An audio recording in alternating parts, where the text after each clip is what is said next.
What's going on, everybody? Welcome to the Fantasy Few, and today we are talking about our 5 fantasy underdogs that are going to win you your league this year. The criteria is pretty much guys drafted late in your drafts this year that were not expected to be top dogs, or people that weren't drafted at all for that matter. And before we jump into the top 5, I just want to go over a couple of honorable mentions, one of them being Hunter Renfrow, one of those guys that was going undrafted in leagues. He is sitting at 45 catches, 448 yards, and 3 touchdowns with an average of 13 and a half fantasy points a week. And now with the whole situation of Henry Ruggs, we saw this week he got about 18 points. He's one of those guys to look out for that can actually kind of improve those stats throughout the year. Hunter Renfrow's low-key one of the top underdogs of the season. And then the other guy is Brandon Cooks. He was taken around the 8th round in most drafts, middle of 8th round, and he is sitting with 57 catches, 641 yards, and just 2 touchdowns with an average of close to 15 points per game. Both of these guys drafted low or drafted at all and have been pretty big game changers for your fantasy lineups this year. I mean, if you're getting 15 points out of people this year, that's very, very efficient. But enough with the honorable mentions. Let's just move on to our number 5 position. Number 5, coming in hot, Jalen Hurts. I'm trying to be unbiased on this one. He has made me mad over the course of the season just because he's stolen touches from Miles Sanders, but I cannot take away his fantasy production this year. 1,981 passing yards, 11 passing touchdowns, 494 rushing yards, and 5 touchdowns. That makes him a top 5 QB, I believe. The dude's killing it this year. You can start him each and every week in hopes of him getting you 20-plus points. He's averaging 22 points per game, guys. He is doing solid, but enough of him. Let's go ahead and move on to number 4, which would be Michael Pittman. Yeah, I got the courtesy to talk about number 4 here. Michael Pittman is averaging 16.3 fantasy points a week. On the year, he currently has 146.6. But he's just kind of been killing it lately.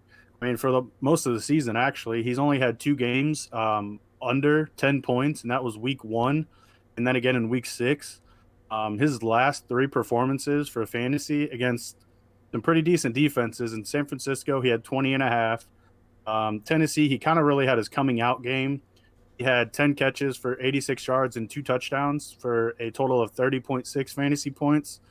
And then last week versus the Jets, he still put up a decent amount. He had 5 catches for 64 yards and a touchdown, resulting in 17.4, just slightly above his average on the season.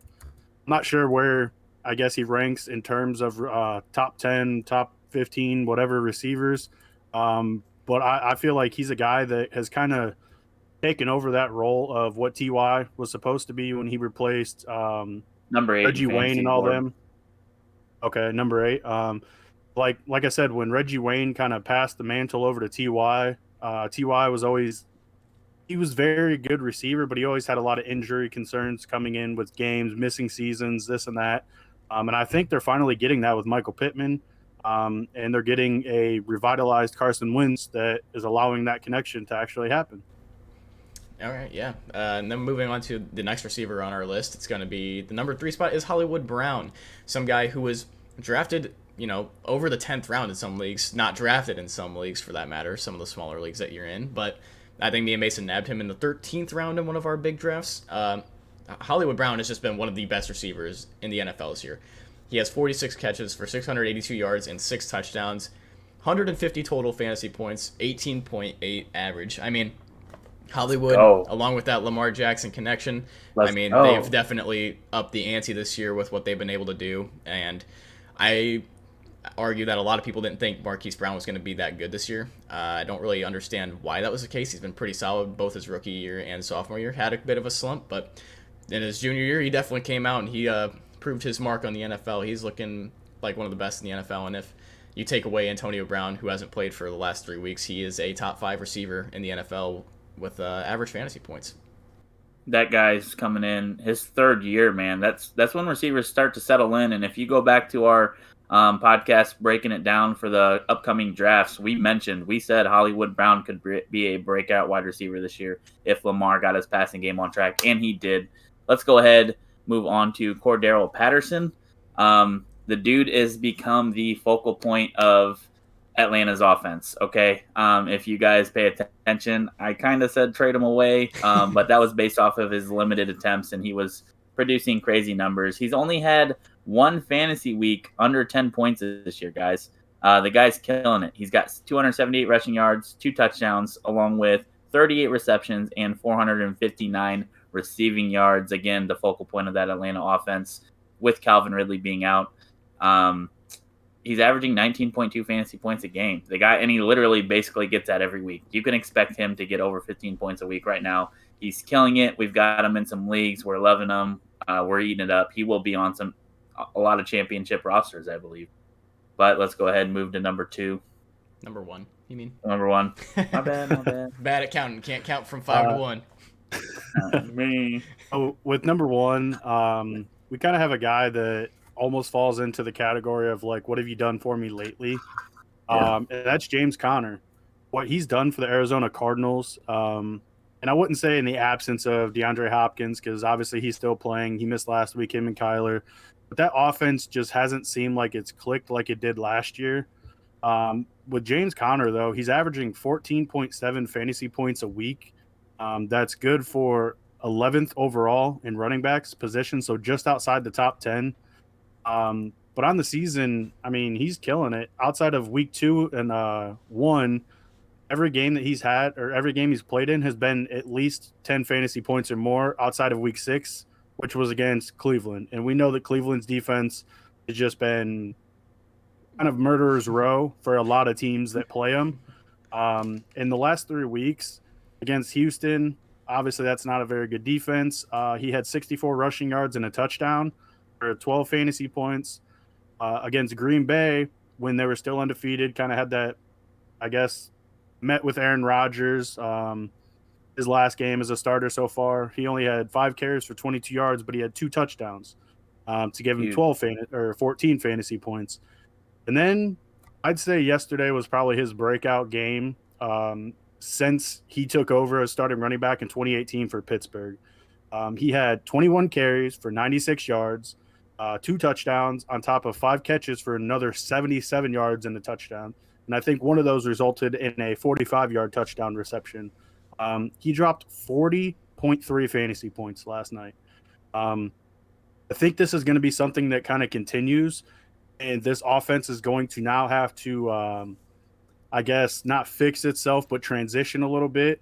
Not just to have Kyler run as much as he usually does, like Mason alluded to in the breakdowns in the beginning of the year, as well as now trying to figure out the receiving game where D-Hop hasn't been injured with a hamstring. Christian Kirk, Rondale Moore, these guys are kind of stepping up here and there, but they're also stepping back at points. I think James Conner is going to be the focal point of this team. With a team that's already dominant, when you add a fixture in the run game such as him, and I know a lot of us thought it was going to be Chase Edmonds. Chase Edmonds is just a little bit too small to be that 3-down runner in between the tackles and still be able to be the guy that catches a lot of the third down work. I think James Conner just kind of took over seamlessly. He integrated himself into this offense, and as the season's progressing, it is starting to show. And like we talked about, like we prefaced this episode with, I think he's going to be one of the mainstays on all winning rosters for any fantasy team this year. In a fantasy world where running backs have just been absolutely decimated this year, guys like Cordarelle Patterson and James Conner have completely turned teams around 180. I mean, me and Mason have Cordarelle Patterson in a league, but he's listed as a receiver, sadly, so that kind of hurts us a little bit, but it's all right at the end of the day. I mean, he's still getting us 19 points. He's one of those guys, starting him every single week. And yeah, we did tell you guys to trade Cordarelle Patterson, but that was because of his limited target share. Now that Mike Davis has been phased out of the offense completely, he's a sure thing. You can't trade him at all. Keep that guy. But yeah, that's our top 5 underdogs of the 2021 fantasy season. Halfway through the year, these guys have really shown out and balled out, and no one really expected them to. If you guys liked the video, drop a like, comment down below who any underdogs that we may have left out were. I know Christian Kirk was on my list as well.